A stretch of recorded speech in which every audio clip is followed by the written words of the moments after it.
What are the chances that Musk and Trump get on the phone today and talk this? So I don't think they're going to be talking it out. Trump and Elon are two powerful figures, two rich figures. And of course, they probably both have super big egos.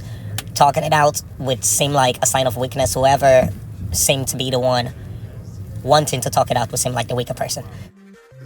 I would say the chances are very, very slim to none, and that's really, quite frankly, coming from the president himself, who apparently...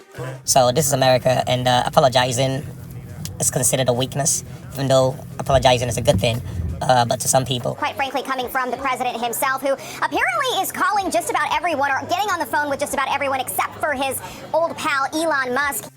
Especially with the Republicans, it would just be perceived as a sign of weakness. So I don't think Trump would be apologizing. I don't think Elon would be apologizing. They both are just going to watch each other, and hopefully try to make moves to affect the other person's public outlook and also the other person's business. He just got off the phone with our Brett Baer and told him this, that he is not interested in talking to... I think that's probably what's going to be going on. It's kind of like two married couples who divorced each other. It's not like they don't no longer like each other. It's just like, how do I make you feel bad, right? So it's not like she does not like the guy anymore, or he does not like her anymore. But at this point, it's not about liking you. It's like, how do I make you feel miserable? So you feel like, so you feel needed, or you feel like, so the other person feel like, yeah, you be better off with me on your side. Not interested in talking to Elon. He is not worried about any of these third-party threats. Elon's been on X talking about perhaps we should create a third party. And Trump also pointed to some favorable polling that shows that there is strong support for him across America and also amongst Republicans on Capitol Hill. Now that I'm on the opposite side, so things are going to get bad for you. So that's just what I think is going on here. So for them, reconciliation, I don't know. If they do reconcile, that's going to be a miracle, but anything can happen. Anything can happen. But one thing I do know is, in this relationship, Trump needed Musk. Musk, can I say he needed Trump? No, because the guy, he's not a politician. He is more of a businessman. So technically, for government contracts, giving it to Elon, that will be looked as just, I'm giving it to a friend of mine. But I believe those contracts are probably going to go to somebody else now. Like if you are going to have issues with my big, beautiful bill. The criticism that I've seen, and I'm sure you've seen, regarding Elon Musk and your big, beautiful bill, what's your reaction to that? Do you think it in any way hurts passage in the Senate, which, of course, what is you're seeking? Well, look, I've always liked Elon, and it's always very surprised. You saw the words he had for me, and he hasn't said anything about me that's bad. I'd rather have him criticize me than the bill, because the bill is incredible. It's the biggest cut in the history of our country. We've never cut. It's about 1.6 trillion in cuts. It's the biggest tax cut.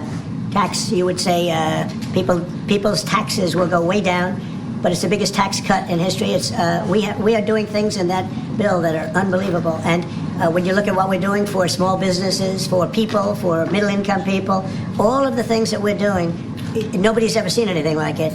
And, Elon's upset because we took the EV mandate, and, which was a lot of money for electric vehicles. And, they're having a hard time, the electric vehicles. And they want us to pay billions of dollars in subsidy. And, Elon knew this from the beginning. He knew it for a long time ago. That's been in there. I would say, JD, that hasn't changed. That's been right from the beginning. Mr. Secretary, that hasn't changed at all, right from the beginning. But I know that disturbed him. He wanted, and rightfully, he recommended somebody from... that he, I guess, knew very well.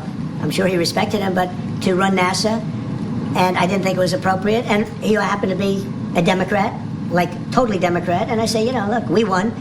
We get certain privileges, and one of the privileges, we don't have to appoint a Democrat. NASA is very important. We have great people. General Kane is going to be picking somebody with our. We'll be checking him out and seeing, but he wanted that person, a certain person, and we said no. And, I can understand why he's upset. Remember, he was here for a long time. You saw a man who was very happy when he stood behind the Oval Desk, and even with the black eye. I said, do you want a little makeup? We'll get you a little makeup. But he said, no, I don't think so, which is interesting and very nice. He wants to be who he is, so you could make that statement too, I guess. Look, Elon and I had a great relationship. I don't know if we're well anymore. I was surprised because you were here. Everybody in this room practically was here as we had a wonderful send-off. He said wonderful things about me. You couldn't have nicer. Said the best things.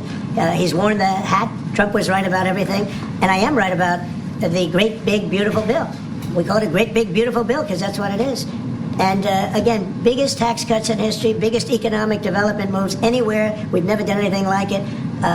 Business is spurred. And I don't know if you've seen the numbers, but the numbers came out. Even the CBO, which is run by Democrats, said that we're going to be doing, I'd like you to discuss it, the 2.8 trillion, that CBO. This is a group of people that are Democrats.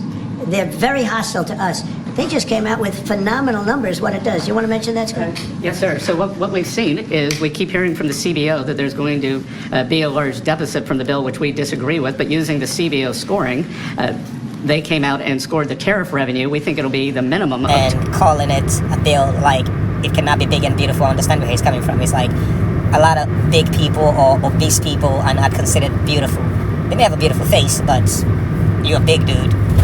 It just kind of cancels out the fact that you have a pretty face, so when they say the big beautiful bill, I can see how Elon could quote unquote literally, it's hard for something to be big and beautiful. There are some big beautiful women, but if you still have to make a choice, you have guys who would probably still pick a woman with a nice body but not so pretty. So yeah, but this little feud between Trump and Elon, I really hope they could not do this in the media, like it could just be something that we know is going on, but we don't have to know the details of it, because it makes America look weak as a country. Because if you really think about the entire trip with Trump going to the UAE or going to Saudi Arabia and visiting those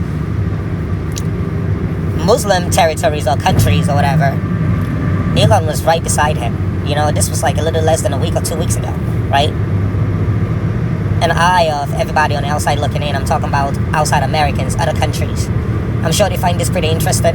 They want to know what the results of this would be, but at the same time, it makes America look weak. Now they say united we stand, divided we fall. So Elon, the richest man, Trump, the most powerful man, being on the same thing creates a strong alliance, right? And if that relationship was severed, just like the Democrats, I'm sure Democrats are really happy this is going on right now, because they know without those two guys being on the same page, it makes the Republican Party look weaker.